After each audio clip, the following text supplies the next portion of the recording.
अहमदाबाद के जमालपुर स्थित में बाबा लौलवी की दरगाह के पास में एक वायलेंस हुआ है, मारामारी की घटना सामने आई है। एक ही परिवार के, एक ही समुदाय के लोग आपस में लड़ते हैं। रमज़ान का आखिरी अरसा है, इबादत की तरफ लोग रुजू हो रहे हैं और दूसरी तरफ जो है मारामारी की घटनाएं सामने आ रही हैं। जब हम लोग आपस में एक दूसरे को मारने पर उतारू हैं तो गैरों से क्या सवाल करेंगे। आदाब, अब तक समाचार में स्वागत है आपका।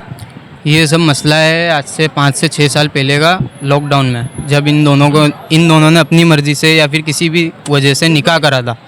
और ये निकाह करने के बाद उस रेशमा से इनका छूटा छेड़ा होने वाला था, पर वो इनको ब्लैकमेल कर रही है। इससे पहले भी 1-2 जनों के साथ उसने ऐसा करा है। उसका काम ही ये है, मतलब ऐसे निकाह करो और उसके बाद उससे पैसे मांगो, 2 लाख 3 लाख, वो सब रिकॉर्डिंग हमारे पास पड़ी है। इसने अभी हमारे से 2 लाख रुपए मांगे थे, लेकिन हमारे पास है नहीं, हम उसको देंगे कहाँ से। और उसी की वजह से ये हमें बार बार हैरान करती है। हम मेले में से निकलते अगर, या फिर मेरी माँ निकलती है या फिर मेरी बहनें निकलती है, तो उनको गालियाँ देते कि ये हमसे आकर लड़े। लेकिन हम लड़ने वाले इंसान नहीं हैं, हम काम धंधे वाले इंसान हैं, मेहनत मजूरी वाले इंसान हैं।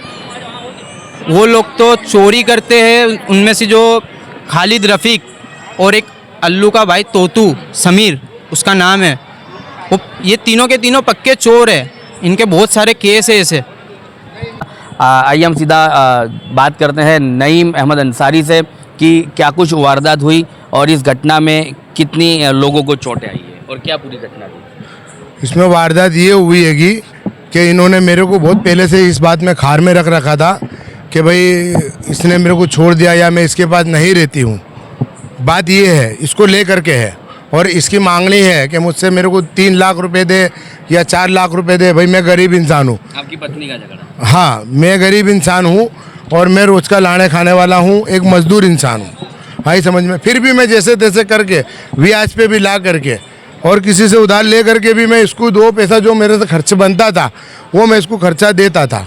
और वो रब्बानी भाई मौलाना अपने मसाण में रहते हैं, आलिम है, वो अपने आप को आलिम कहते हैं, कि भाई उनको मैं खर्चा देता था। और मेरे पास उसका जो है क्या बोलते हैं पेटीएम का सब उसका वो है, और मेरे पास उनका सब रिकॉर्डिंग वगैरह भी है, और वो खुद बोलेंगे भी कि भाई खर्चा देता था। पर इसका कहना और इसके पहले वाले प्रेजेंट आदमी का कहना ये है कि ये जो दूसरी बीवी उसके पहले आदमी, हाँ, उसके पहले वाले आदमी का कहना है कि इसने मेरी औरत से शादी क्यों करी, पर वो अपनी औरत का कभी कसूर देखता नहीं है। भाई समझ में। और वो आता है, जब आता है मेरे ऊपर आक्षेप करता है, जब आता है मेरे ऊपर तलवारें उठाता है। और इसके पूरे परिवार वालों को अभी इसने 2 साल से अपने पास रख रखा है। इसके 3 लड़के हैं, एक लड़का है खालिद, एक लड़का है रफ़ीक, एक लड़का है रहीम। उसके बच्चे उसके पास रहते, मुझसे उससे कोई दुखवा नहीं है।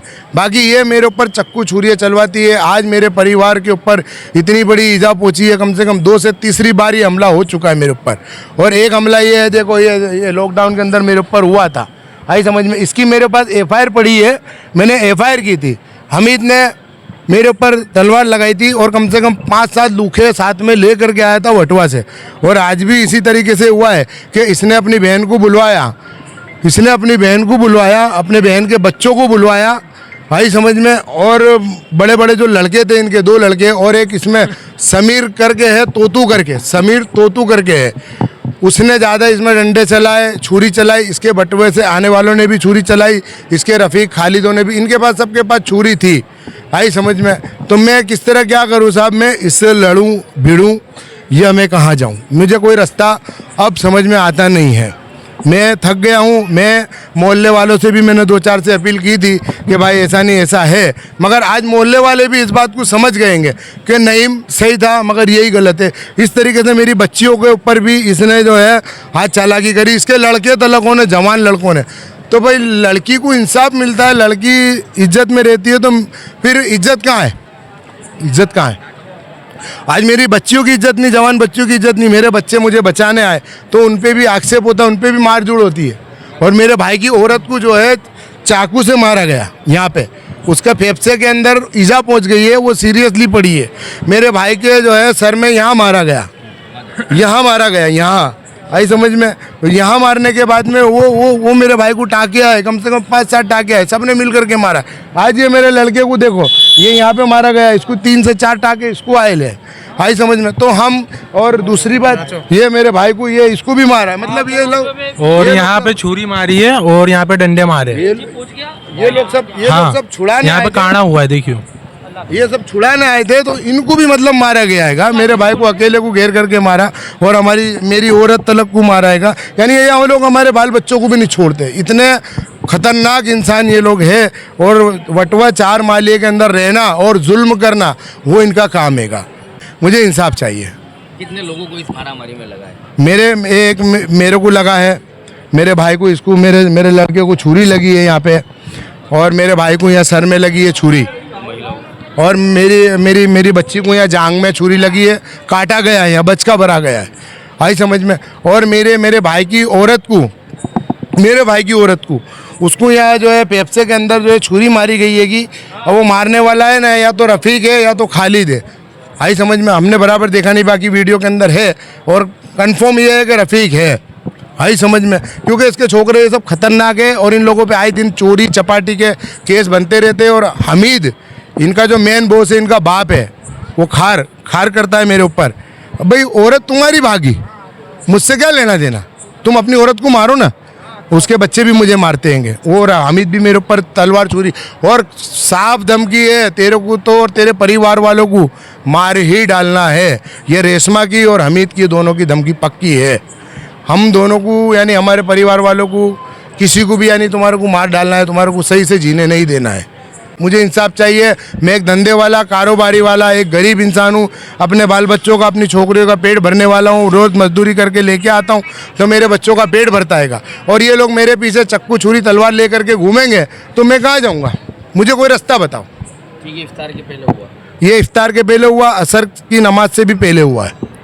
इस घटना में जो लोग घायल हैं उनसे हम बात करते हैं। क्या, कितने लोग थे, कि कैसा हमला था? ये इनका ऐसा है कि ये हर दफ़ा बाहर के लड़कों को बुलाते हैं, बाहर के लड़कों को बुला करके टीम बना करके हमको मारते हैं, और हम लोग कमज़ोर पड़ जाते हैं, क्योंकि हम 2-3 जन हैं, और वो पूरा टुल्ला करके आते हैं, और इनके पास हथियार होते हैं, चाकू, छुरी, तलवार, और इनकी औरतों के पीछे रह के ये वार करते हैं, आगे रह के नहीं करते। औरतों को बीच में कवच बना करके मारते हैं। औरतों में इंसान जा नहीं सकता है।